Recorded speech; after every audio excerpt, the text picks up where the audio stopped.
보통 엄마, 아빠 되게 중요하죠. 그 엄마가 아기를 낳는, 아빠와의 깊은 사랑 속에서 아기를 낳는 이 과정, 이것은 거룩한 곳이 구별된 것, 생명이 잉태되는 곳이니까 얼마나 경건해요. 근데 욕들이요 전부 다 그런 것과 관련되어 있는 거 알아요? 엄마, 아기를 생산하는 이런 어떤, 그리고 우리나라에서도 뭐 이렇게 뭐 그런 것도 있지만은 외국에서는 하나님의 이름과 관련해 가지고, 예, 갓, 지저스 이런 이름이 들어가면서 경건하게 불려지는 게 아니라 오히려 그런 이름이 욕에 붙여져서 쓰여지는 것들을 보면 참 악한 영들이 교활하다. 우리가 이런 어떤 성경적인 세계관이 없으면 그냥 아무 의식 없이 뭐 그런 거니까 뭐 그냥 쉽게 넘겨버릴 수 있지만, 이 세계는요 정확하게 이 세계 안에 두 도성이 이 두 세계관을 가지고 운영되고 있다는 것을 분명히 아셔야 돼요. 악한 영이 뿌려놓은 가라지로서 100년 미만 끝나는 세상 역사관, 그 세계관과 성경이 말씀한 하나님이 창조하시는 처음과 나중이요 시작과 끝 알파 오메가 되시는 하나님의 그 세계관을 피력하고 있는 말씀이 우리에게 지지하는 그런 진리 안에서의 세계관이 있다라는 거, 이거를 우리가 꼭 기억하시고 성경을 보면 그 구별이 훨씬 더 뚜렷하게 나타나리라고 생각돼요. 이 여기서도 이제 초기 영지주의자들, 그 그리스 헬라 철학의 영향을, 그 그리스 헬라 철학의 세례를 받은 존재들이 교회 안에 들어와서 뭔가 경건하고 반짝반짝이는 것이 교회 안에 있다 보니까 와서 나도 교회의 그리스도인이 되겠다 하고 헌신을 했는데, 들어와서 보니까 뭐 교회적으로 뭔가 교리가 정립되어 있는 것도 아니고 너도 나도 잘 모르니까 이 그리스 헬라 철학의 세례를 받은 사람들이 성경도 교리도 다 그것으로 이제 재정립을 하는 거예요. 그러다 보니까 성경이 그리스 헬라 철학을 해석하는 것이 아니라 그리스 헬라 철학이 성경을 해석하는 이 역으로 된 거죠. 순서가 바뀌어 버리는. 그래서 이 영지주의자들은 그래서 이분법으로 나눠 가지고 영혼은 선하고 육은 악하다. 그 예수님도 영으로 오셨는데 실제는 예수라고 하는 사람에게 그 공생의 기간 동안에 세례 요한이 세례를 줄 때 그때 영이 쑥 하고 들어갔는데 마지막에 십자가에 못 박혀 돌아가시기 전에 쑥 하고 나왔다. 그래서 이제 예수의 영은, 그리스도의 영은 그 3년의 기간 동안만 활동하고 하나님께로 올라갔고, 그리고 이제 33년 살다가 간 그것은 역사적인 예수, 그냥 인간 예수일 뿐이다. 이렇게 완전 이분법으로 나눠서 이단적인 사설을 교회 안에 퍼뜨리기 시작했던 거죠. 이 영지주의자들이 초기 기독교를 너무나 혼돈스럽게 하니까 노사도 요한, 이때가 구순이 넘은 나이예요. 90세가 넘은 노사도, 유일하게 12사도 중에서 혼자 남은 이 노사도가 에베소 지역으로 이사해서, 예루살렘 교회는 다 문 닫았죠. 핍박 가운데 다 도망와서 에베소 지역의 한 가운데에 바울이 씨 뿌려놓고 거기서 교회들이 꽃피어나는 그때에 바울은 또 순교당해 죽고, 그러니 그 이후에 사도 요한이 애써 이제 예수님을 믿게 된 여러 그리스도인들을 아울러 믿음을 돈독하게 하면서 신앙 안에 굳게 세우려고 하면서 하나님의 사랑을 막 극진하게 이제 설명하는 그런 과정 속에서 이 노사도 요한도 곧 이제 핍박에 의해서 잡혀 들어가게 되고 모진 박해를 받으면서 쓴 것이 요한계시록이죠. 지금 이제 에베소 지역에 왔을 때 여기서 이제 글을 쓰게 되는데, 그 노사도가 그냥 이렇게 달려오는 똥파리 같은 이단들을 이렇게 계속 내쫓는 그런 것들을 머릿속에 상상하시면은 요한 1, 2, 3서 쉽게 구분되어져요.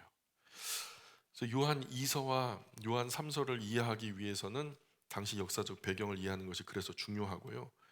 이제 그 바울이 먼저 전도하며 다녔잖아요. 바울이 여러 지역 대륙을 건너가면서 여러 지역에 먼저 유대인의 회당에 들어가고 예수 그리스도의 복음을 전하고, 그 확장이죠.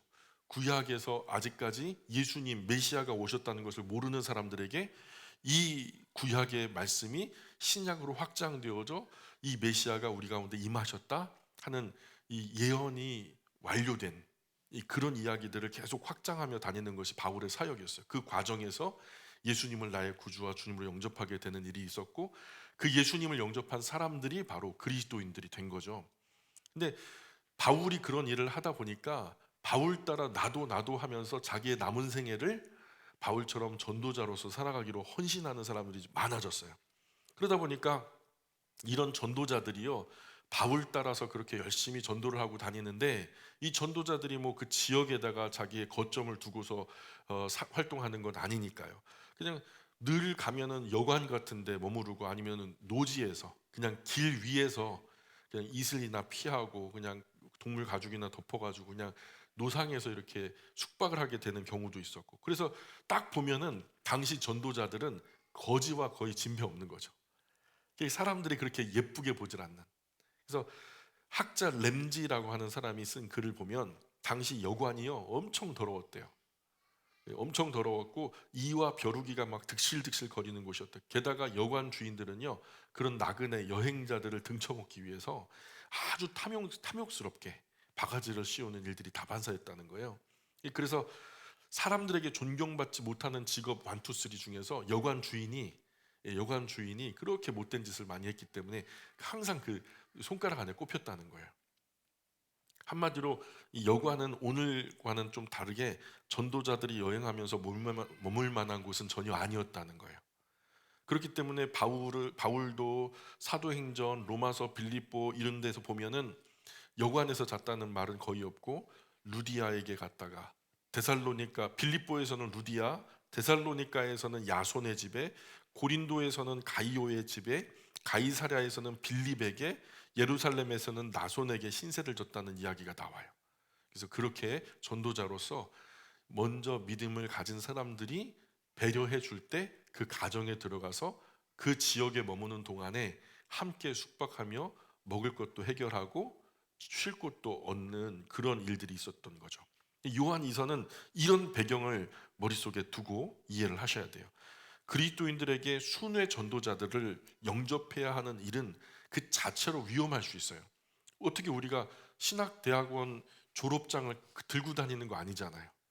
이 사람이 진짜 예수님의 사람으로서 순수하게 전도를 하러 다니는 건지, 아니면 전도자라고 가장해서 강도짓을 할 사람인지 어떻게 구별하냐고요.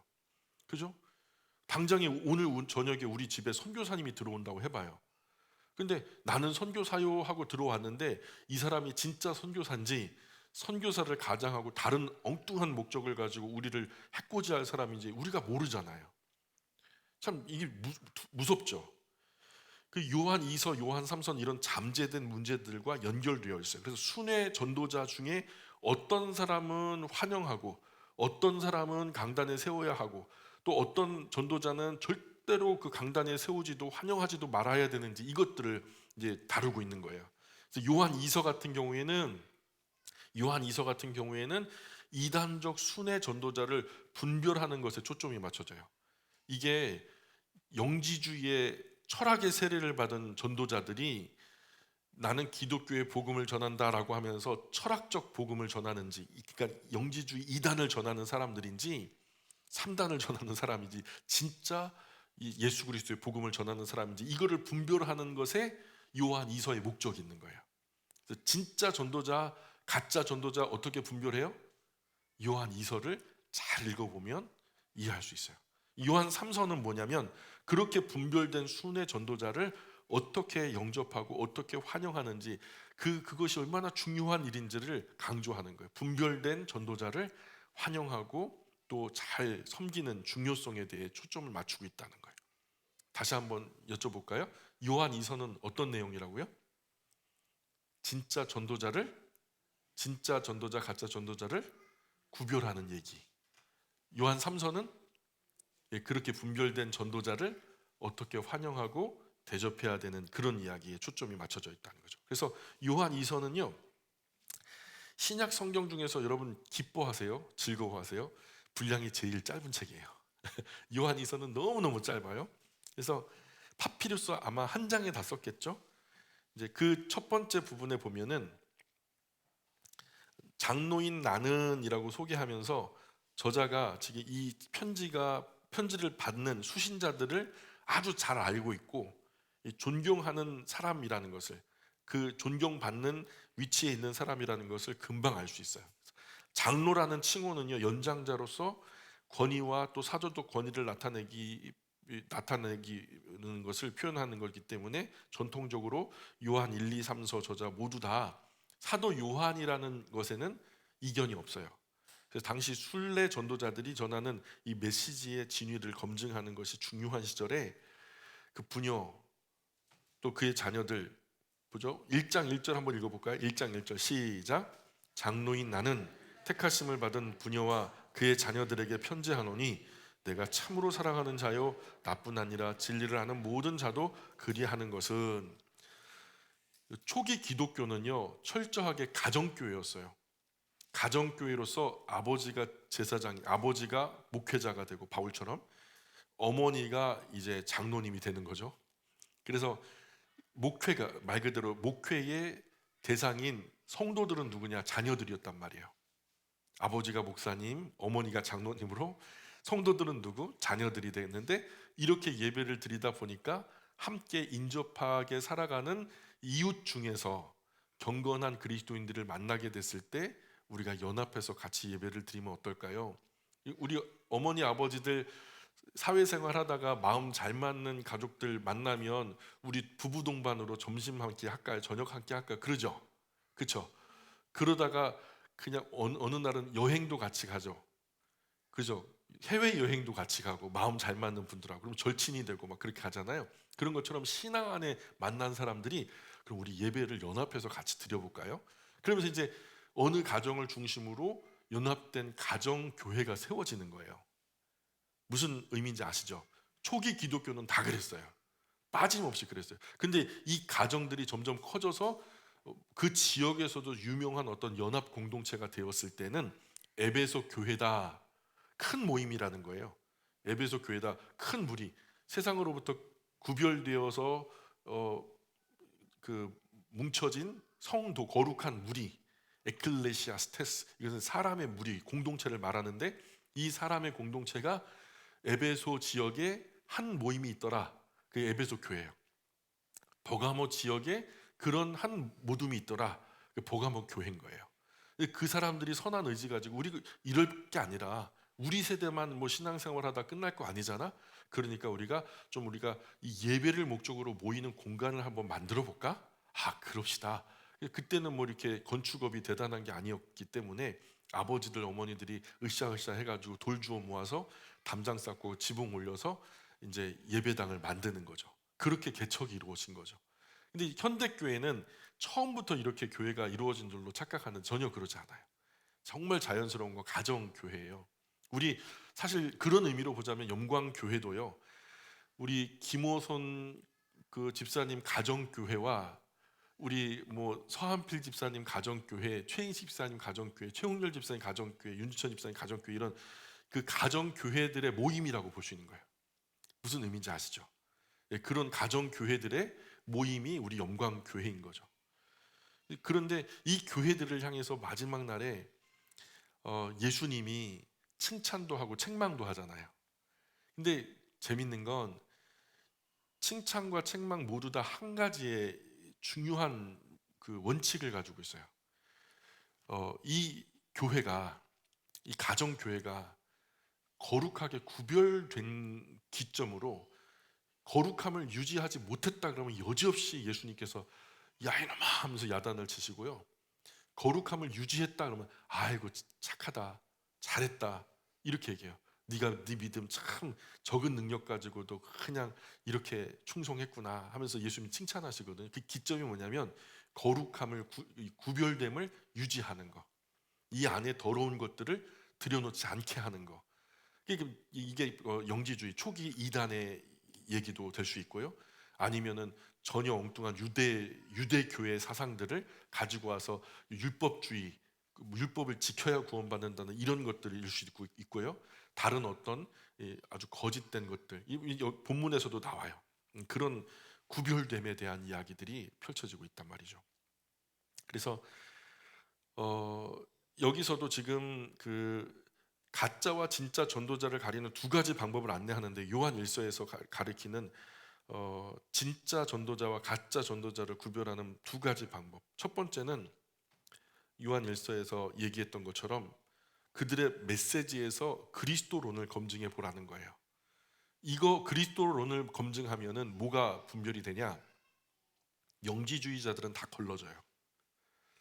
오늘날 신천지를 걸으려면요, 비유를 한번 검증해 보면 돼요. 그죠? 그래서 그들의 어떤 기독론이라든가 아니면 그들이 비유를 푸는 걸 가만히 이렇게 쳐다보고 있으면 이게 신천지인지 아닌지 금방 알 수 있거든요. 왜냐하면 거기에 주안점이 있어요. 이 사람들은 14만 4천에 대한 이야기도 그렇고, 신천지에서 굉장히 주목하여서 자기들의 하화를 건 본문들이 있거든요. 그런 것들을 가만히 보면 신천지는 하나는 걸 걸러낼 수 있어요. 예. 말이 계속 끊기나요?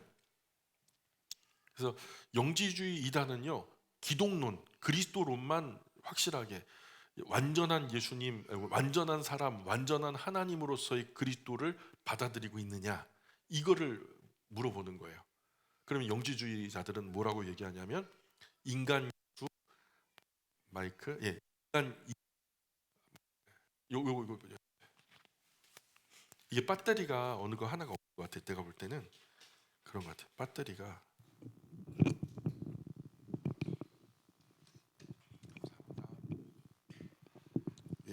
마이크 좀 키워주세요. 그 인간 예수가 33년 사는 동안에 그리스도의 영이 마지막 3년에만 깃들었다. 그리고 심지어 도케티즘이라 그래갖고 예수님이 맞다. 그러나 그것은 진짜 예수님이 아니고 환영으로 영화관에서 영사기로 틀어가지고 진짜 배우가 없는데 진짜 배우가 있는 것처럼 보이는 있잖아요. 그런 것처럼 환상이었다. 이렇게 환상설, 도케티즘 이런 초기 이단들이 많았거든요. 근데 이런 것들을 분별할 수 있는 것이 바로 이 기독론을 검증해 보면 되는 거예요. 그래서 지금 사도 요한이 얘기하는 것은 첫 번째로 당시 출몰한 영지주의 이단을 막아내려면 예수님을 육체로 오신 그리스도로 인정하는가 아닌가, 이 여부를 중요한 검증 기준으로 삼았고요. 예수님께서 육체로 오신 것을 부인하는 영지주의자들이 적그리스도인이었다라고 선언하고 있어요. 사도 요한은 이런 사람들을 케린투스파라고 불렀는데, 그리스 헬라 철학의 뿌리가 돼서 그 위에 성경을 입힌 거예요. 철학을 바탕에 깔고 성경을 위에서 해석하니까 철학의 눈으로 성경을 보니까 성경을 이분법적으로 철학 구조로 분해해서 해석하게 되는 거죠. 그래서 이런 선후 본말이 바뀌어 버리는 경우가 되는 거죠. 그래서 영은 선하고 육은 악하다 주장하면서 예수님은 육체를 입으신 적이 없다. 예수님은 그냥 환상이었다 주장한 예수님 환상설. 그러나 정통교회는 분명히 예수님은 우리와 같은 육체로 오셨고 평생 사람과 함께 사셨고 그리고 진짜로 죽으셨고 진짜로 부활하셨다. 이 육체는 하나님이 만드신 거죠? 맞습니까? 하나님이 만드신 것인데, 하나님이 그들의 주장대로 육이 악하다고 하면은 하나님이 악한 육체를 만드신 거잖아요. 자, 그러면은 하나님이 악한 것을 만드실 수 있는 분인가요? 아니죠. 만약 그렇다 쳐도 이 세상의 모든 악의 악도 예수님을 악하게 만들지 못해요. 절대로. 예수님은 전능하신 하나님의 아들 하나님이시잖아요. 두 번째로 가짜 전도자와 진짜 전도자를 구별하는 방법은 그들의 동기를 살펴보라는 거예요. 앞에서는 이단들을 걸러내고 뒤에 두 번째 그 분별의 기준으로는 불순한 요소로 뭐 금전을 바라고 온다든가 아니면 정말로 그런 이름으로 그냥 먹고 사는 길을 열기 위해서 밥그릇 때문에 전도자 행세를 한다던가 이런 일이 있을 수 있잖아요. 그래서 순수한 동기를 가지고 있는 진정한 순회 전도자인지 아닌지를 보려면은 이런 동기를 한번 검증해 봐라. 이런 기준으로 비교해서 12 제자들의 가르침을 모아놓은 책이 있는데 디다케라는 책이 있어요. 이 디다케라는 것이 1세기 말 문서에는요 지금 그 순회 전도자들이 참 많아지고 있다. 그런데 그 순회 전도자들 중에서 정말로 진짜 순수한 전도자와 가짜 순수한 전도자가 있다. 근데 그들을 분별하려면 이런 세 가지 기준으로 바라보면 좋겠다 하면서 사도들의 어떤 가르침을 본받아서 그 가짜 전도자들을 구별하기 위해 디다케에 기록된 그 기록은요, 이렇게 얘기하고 있어요. 첫 번째는 전도자들은 하루 또는 필요하다면 이틀까지는 머물 수 있지만 만약 3일을 머물면 가짜 선지자다. 무슨 말인지 이해 가세요? 그냥 먹고 살려고 그런다.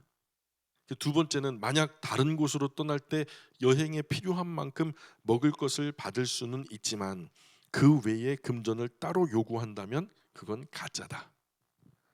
그리고 세 번째, 성령의 영감을 따라 말한다라고 말하면서 다른 이들을 위한 모금 외에 추가 금전을 요구한다면 가짜다.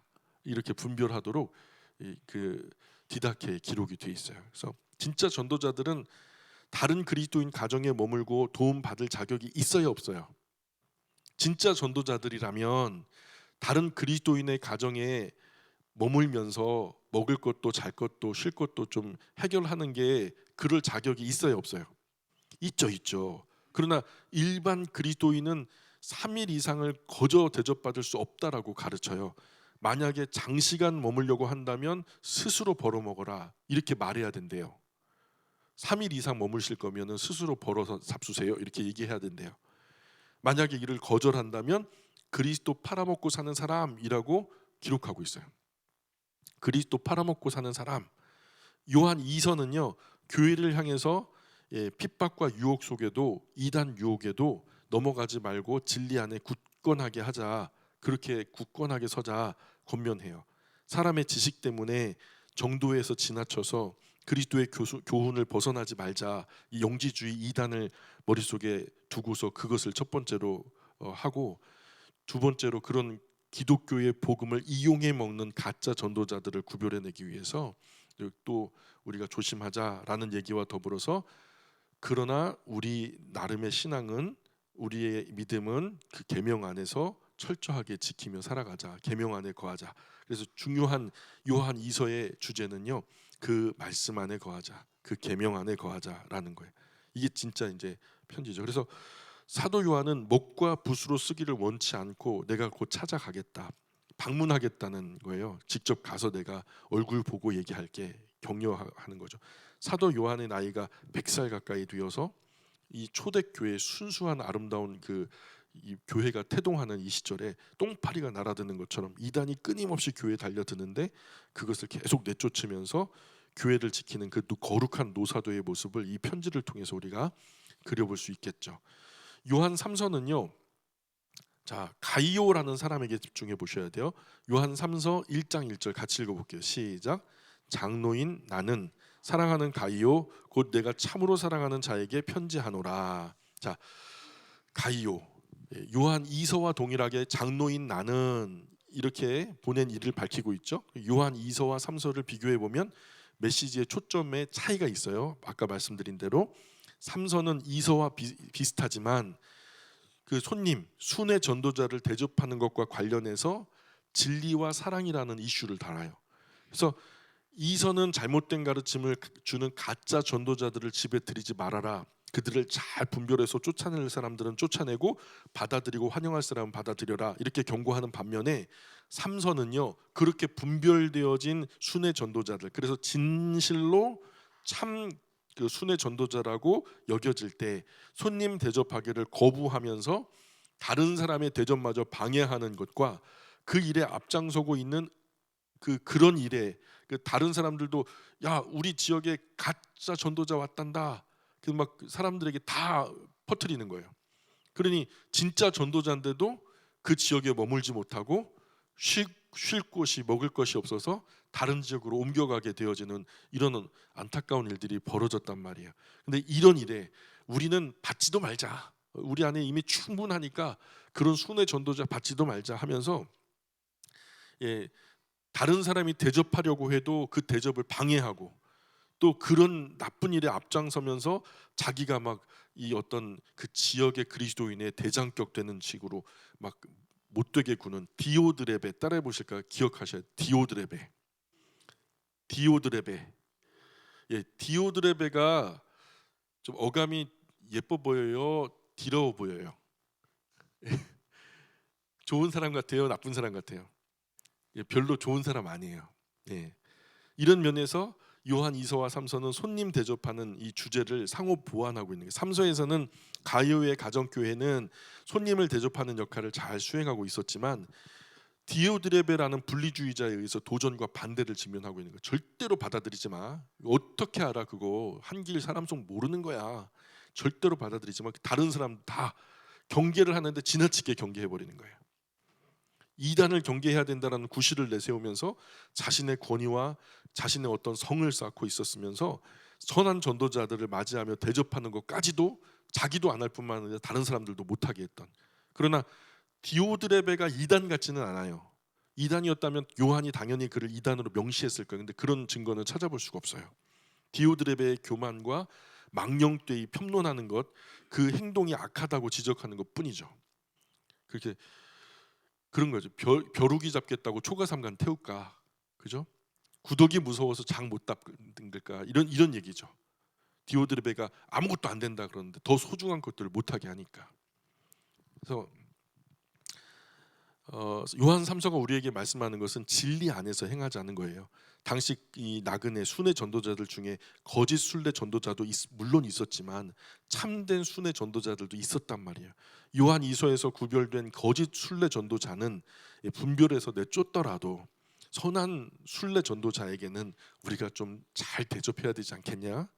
예, 바울 이후 이런 분들이 많이 등장했어요. 그런데 이런 분들은 삶을 제사장들의 전제와 같이 온전히 자신을 부어서 그냥 눈만 뜨면 이 지역 저 지역 다니면서 하나님의 복음을 전하는 그 일에 헌신한 사람들이다 보니까 오늘날로 보면은 직업이 복음 전도자인 사람들, 오늘날로 보면은 그런 사람들이 누구죠? 목사나 선교사나 이런 전도자나 이런 사람들이죠. 당시 복음이 없는 척박한 땅을 두루 돌아다니면서 복음을 전파하는 복음 전도자였던 거죠. 이런 복음 전하러 다니는 순회 전도자들이 한 교회에 정착해서 있는 것이 아니라 대개 각 지역을 돌면서 순회 전도를 하고 다니던 시절이었어요. 이런 분이 그 지역에 뿌리를 내리고 있는 지역, 그 지역에 있는 가정 교회에 왔을 때 그리스도인의 합당한 예절로 서로 영접하고 극진히 대접하고 나중에 이제 잘 챙겨서 전송하자. 이런 사람 서럽게 하지 말자. 다른 세상은 몰라도 우리 복음 안에 형제된 우리는 그러면 안 된다. 악한 것을 본받지 말고 선한 것은 본받자. 이렇게 디오드레베 같은 못된 놈이 되지 말자. 교회 안에 감투쓰기 좋아하고 으뜸되기 좋아하고 머리가 될지언정 꼴이 되기 싫어하는 사람, 이런 사람이 디오드레베였거든요. 교회의 머리는 예수님 한 분만으로 족하다. 우리는 전부 그분이 머리 되시고 그 몸된 교회에 붙어 있는 지체들이다.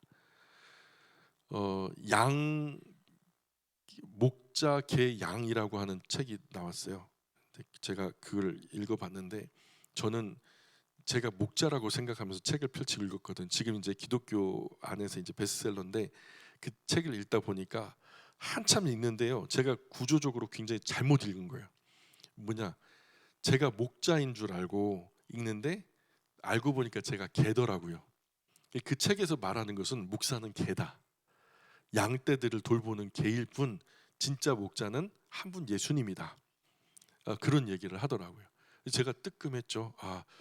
근데요 주님 하면서 제가 기도하기를 저는 개도 못해요. 개도 못해요. 너무 제가 좀 내성적이고 소심하고 그러다 보니까 개 할 성격도 못되고 그냥 저는 같이 양이에요. 그래서 목자 양 이렇게 되는데 책 읽으면서 제가 너무 많은 감동을 받아가지고 뭐 이걸 뭐 어떻게 순간 말하기는 너무 좀 벅차 올라서 다 말씀 못 드릴 것 같아요. 근데 그래요. 이 교회 안에서 머리는 예수님 한 분이죠. 예, 맞아요. 목사도 아니에요. 한국 교회가 굉장히 잘못하고 있는 거예요. 목사 완탑 체제로 교회가 운영되다 보니까 목사교가 돼버렸거든요. 이거 잘못된 거예요. 구조적으로 그 한 머리이신 예수님, 그 한 몸에 교회에 붙어 있는 한 지체. 그래서 교회는 아무도 머리가 되려 하지 말고 다 지체 정신을 가져야 된다는 거죠.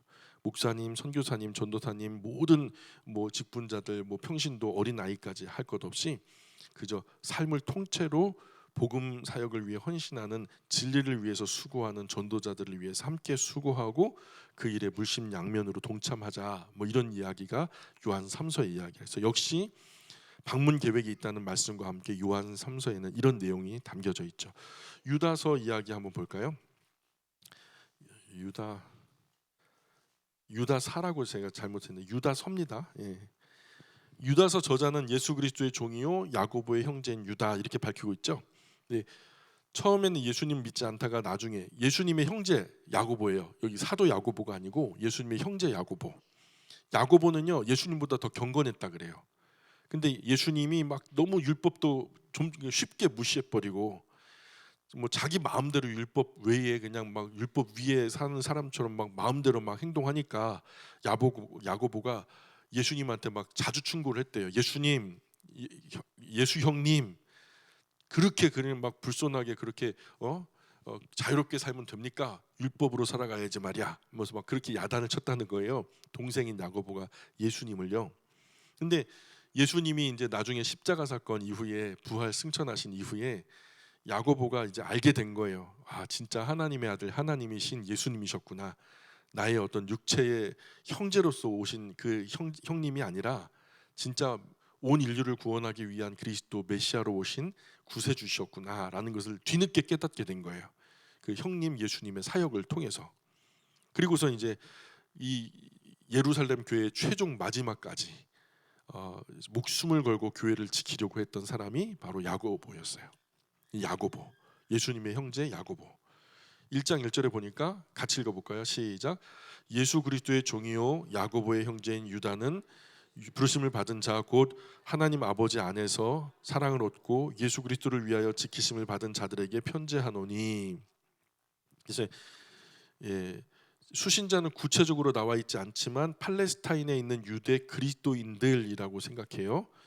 그리고 여기서부터는 한번 동그라미를 한번 쳐보실까요? 1장 5절, 유다서 1장 5절 같이 읽어볼게요. 시작. 너희가 본래 모든 사실을 알고 있으나 내가 너희로 다시 생각나게 하고자 하노라. 주께서 백성을 애굽에서 구원하여 내시고 후에 믿지 아니하는 자들을 멸하셨으며. 여기 애굽에다가 동그라미 쳐보실까요? 애굽.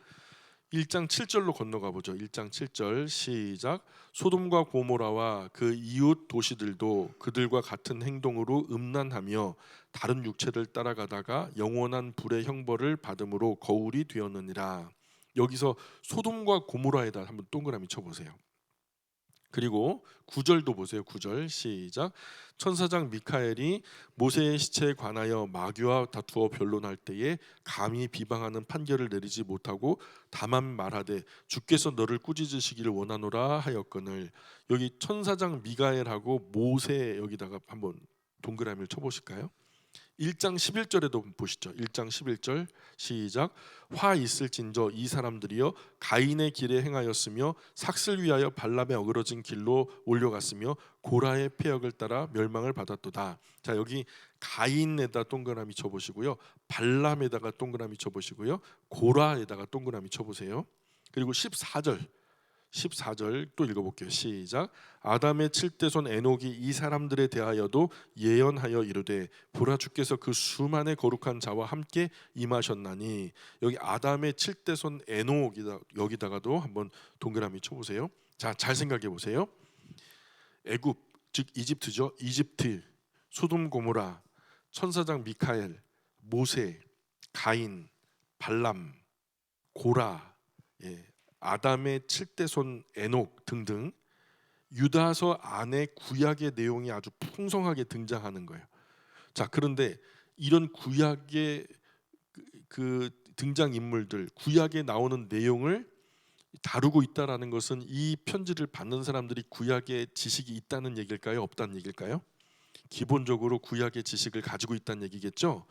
그런 점이 팔레스타인에 살고 있는 유대인 출신 그리스도인들을 향한 편지라고 생각할 수 있어요.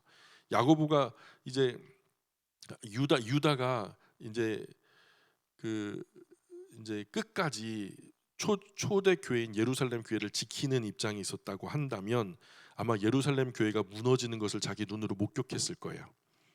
근데 그 흩어지는 많은 예루살렘 교회 그리스도인들을 보면서 얼마나 안타까웠을까요? 그렇게 흩어진 유대인들에게 유대인 출신 그리스도인들에게 이렇게 유다서라고 하는 편지를 써서 보냄으로 인해서 그 끝까지 신앙을 돈독하게 하려고 노력하는 그런 유다의 모습이 보이죠. 자, 그래서 이 유대인 출신 그리스도인들을 향한 유다의 편지다 이렇게 생각할 수 있고, 유다서는 문체가 굉장히 역동적이에요. 자, 보세요. 여기 보면은 암초 또는 목자, 바람에 불려가는 물 없는 구름, 캄캄한 흑암, 열매 없는 가을나무, 거친 바다 위 물결, 유리하는 별들 등등 은유적이고 문학적인 표현들이 많이 나오는데요. 이런 문체는요, 우리가 어디서 많이 만나게 되냐면, 여러분 유대인들이 지혜를 모아놓은 책이 탈무드라는 책이 있어요. 탈무드에 보면 이런 문체가 많이 등장해요. 유대교 출신 유대인들이 많이 활용하는 은유적인 그 스타일의 어휘거든요. 이런 것을 유다가 이제 사용했을 가능성이 있고요. 그리고 또 하나가 그들은요 운유를 좋아해요. 뭐 삼박자 이런 거 좋아해요. 그리고 알파벳 첫 글자 A, B, C, D 해놓고서 A로 시작하는 단어로 글을 시작하고 B로 시작하는 단어로 시작하고 C로 시작하는 걸로 시작하고 그래갖고 그렇게 운율을 맞춰 나간다든가 어떤 규칙, 형식이 있는 것을 되게 좋아해요. 그래서 이 유다서 안에서도 그런 흔적이 보이는데 세 개씩 나열하는 습관이 있어요. 2절에 보면은 꼭 긍휼, 평강, 사랑 이렇게 세 개를 말하고요. 4절에도 보면은 경건하지 아니하여 은혜를 방탕한 것으로 그리스도를 부인하는, 그리고 8절에서도 육체를 더럽히며 권위를 업신여기며 영광을 비방하는 뭐 이렇게 세 박자의 어떤 형식을 하는 것도 이들의 특별한 어떤 그 특징이죠.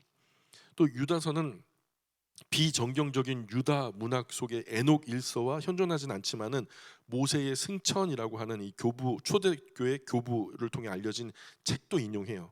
거기에 이제 미카엘에 대한 이야기, 모세의 시체에 대한 이야기 이런 것들도 다 거론이 되고 있고요. 그리고 편지를 쓰는 목적, 유다서를 쓰는 목적이 뭘까요? 그게 이제 목적이 3절에 나타나는데요. 3절과 같이 읽어볼까요? 1장 3절입니다. 유다서 1장 3절 같이 읽어볼게요. 시작. 사랑하는 자들아, 우리가 일반으로 받은 구원에 관하여 내가 너희에게 편지하려는 생각이 간절하던 차에 성도에게 단번에 주신 믿음의 도를 위하여 힘써 싸우라는 편지로 너희를 권하여야 할 필요를 느꼈노니. 자, 우리가 일반으로 받은 구원은 무슨 구원이에요? 2반이 있고 3반이 있나요? 그러니까 같이 너가 받은 구원과 내가 받은 구원이 같은 거예요. 그죠? 우리의 구원이라고 말할 수 있는. 사랑하는 자들아, 우리의 구원에 관하여 내가 너희에게 편지하려는 생각이 간절하던 차에, 이게 이제 구원에 이르는 어떤 구원의 서정 이런 것들을 얘기하기 위함이었죠. 그래서 우리가 누리는 구원에 관하여 벌써부터 편지하려던 차에 성도들에게 단번에 주신 믿음의 도를 위하여 힘써 싸우라는 편지로 권면해야 할 필요를 느껴서 내가 이 편지를 썼다. 이렇게 해석해도 좋죠.